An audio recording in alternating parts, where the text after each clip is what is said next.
ये प्रोसेस क्या है, how to be a realtor, और क्या क्या रिक्वायरमेंट होती है if you want to be a real estate agent? तो यार रियल एस्टेट एजेंट्स का ऐसा कुछ इतना कुछ हार्ड एंड फास्ट या बहुत टफ आपको एग्जाम्स क्रैक करने हैं या एंट्रेंस लेवल ऐसा कुछ सीन नहीं है। सिंपल आप हम्बर कॉलेज में जाके रजिस्टर करते हो, आपके पास सिर्फ हम्बर कॉलेज है और भी किसी कॉलेज है? हम्बर कॉलेज है, पहले ओरिया से होता था। अच्छा, तो अभी ओरिया से नहीं होता, डायरेक्ट हम्बर तो कॉलेज से सिर्फ ही होता है। गवर्नमेंट ने एक डेजिग्नेटेड लोकेशन सेट कर रखी है कि this is the only Humber college where you can get the licence for the real Ontario में। ओंटारियो में, ठीक है, बाकी प्रोविंसेस का हर जगह का अपना अपना अलग से हो सकता है। और मुझे इतना आइडिया भी नहीं कि बाकी प्रोविंस में कैसे ये लाइसेंसिंग होती है, लेकिन ओंटारियो में आपका हम्बर कॉलेज के थ्रू ही होता है। ठीक है, 6 कोर्सेज होते हैं उसमें, जितना मुझे याद है 4 आपके थ्योरी कोर्सेज होते हैं और 2 आपके वो सिमुलेशंस होती हैं जिसमें आपको बताते हैं कैसे फॉर्म भरना है, कैसे करना है। और उसके बाद आपको, अगर आप बहुत जल्दी इसको फास्ट ट्रैक करते हो तो 6 महीने में फिनिश कर लोगे। ओके, नहीं तो हम्बर कॉलेज आपको 2 साल देता है फिनिश करने के लिए कोर्सेज को। 2 साल टोटल ड्यूरेशन है उस कोर्स को फिनिश करने की, but it's completely upon you कि आप किस मतलब पढ़ाई करते हो, कैसे करते हो, एंड कैसे पढ़ाई करते हो, एंड आप कितने ड्यूरेशन में उसको खत्म करते हो। हाँ, लेकिन इसके लिए आपको कुछ प्रीवियस एक्सपीरियंस नहीं चाहिए। ठीक है, अच्छा, एज लॉन्ग एज आपने 12th कर रखी है, that is good to go. लेकिन बहुत ज़्यादा रिक्वायरमेंट्स होती हैं। जितना ही ईजी है लाइसेंस लेना, उतना ही टफ है इसको कैरी ऑन करना।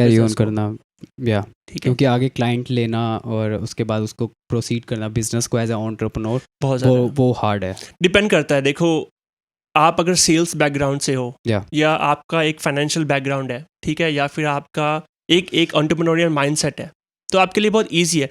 डिपेंड करता है कि जब आप लाइसेंस ले रहे हो ना, आपका माइंडसेट क्या है, आप किस माइंडसेट से वो लाइसेंस ले रहे हो। अगर आपको लग रहा है कि नहीं यार ठीक है, मैं लाइसेंस ले लूँगा, 1-2 अपनी डील कर लूँगा, कुछ पैसे बचा लूँगा, और या फिर मेरी पार्ट टाइम जॉब है, तो ये आपको ध्यान देना पड़ेगा कि जो रियल एस्टेट है वो पार्ट टाइम जॉब नहीं है, वो एक full time, it is a full time job, it is a full time business, it is a real business, real business है।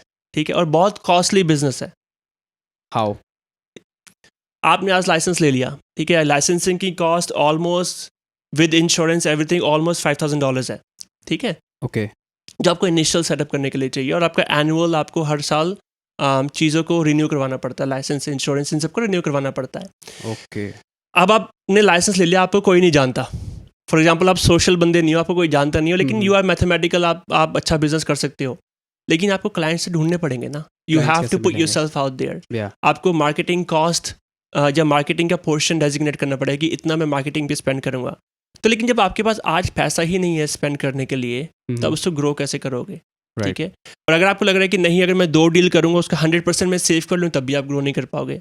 So, 2 डील के बाद थर्ड डील कहाँ से लाओगे? So you have to treat this कि एक जैसे business में हम कैसे रूल बोलते हैं कि आपको 3 साल तक एक बिजनेस को देने पड़ते हैं फॉर इट टू ग्रो।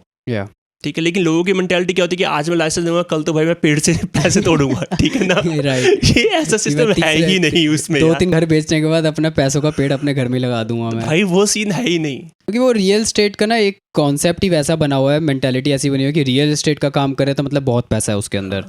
सो वो वाला एक कॉन्सेप्ट चलता रहता है। मैं आपको एक चीज़ बताऊंगा कि हर एक बिजनेस में पैसा है। आज आप पॉडकास्ट कर रहे हो, आपका पॉडकास्ट शायद इस लेवल पे पहुंच जाए कि आप इलॉन मस्क के साथ पॉडकास्ट कर रहे हो, उसमें भी पैसा है। ऑफ कोर्स, उसमें पैसा है। रियल एस्टेट भी इक्वली ही उतना ही रिस्की है, उतना ही मनी मेकिंग बिजनेस है। डिपेंड करता है कि आपकी वो पर्सनैलिटी है कि यार सिंपल सी बात है, आपका माइंडसेट क्या है। आज आप पॉडकास्ट कर रहे हो, यू आर इनटू इट। आप रियल एस्टेट जब लाइसेंस ले रहे हो, आपका यही सेम मेंटालिटी है। क्योंकि अगर आपकी वो मेंटालिटी नहीं होगी ना, ओंटारियो में 80,000 एजेंट्स हैं। 80,000 real estate agents just in one province. Covid में हर महीने 700 नया एजेंट आ रहा था। अब आप स्टैट्स जब देखोगे, 80,000 में से 50,000 एजेंट्स ने कुछ भी डील नहीं करी। Okay, so they doing 0 deals. Licence की फी पढ़ रहे हैं, कुछ भी कर रहे हैं, जहां पार्ट टाइम है या कुछ भी XYZ रीजन है, कुछ डील नहीं कर रहे। 1% of the agent does 99% of the business. Oh yeah got you, like 40-50% तो कोई डील ही नहीं कर रहा। उसके बाद जो स्टार्ट आता है 1 या 2 डील। ठीक है, लेकिन 80,000 में से सिर्फ 1% लोग हैं जो they are doing most of the business, because they know the concept, they know the in and outs, and they made the proper plan and blueprint how they gonna deal with the real estate thing the whole career, right? वो भी है, और उनके पास एक capacity है, उनके पास capability है, उनके पास रिस्क एपेटाइट है, पैसा लूज करने का या पैसा लगाने का, जब तुम्हें पता है कि भाई this is all I have.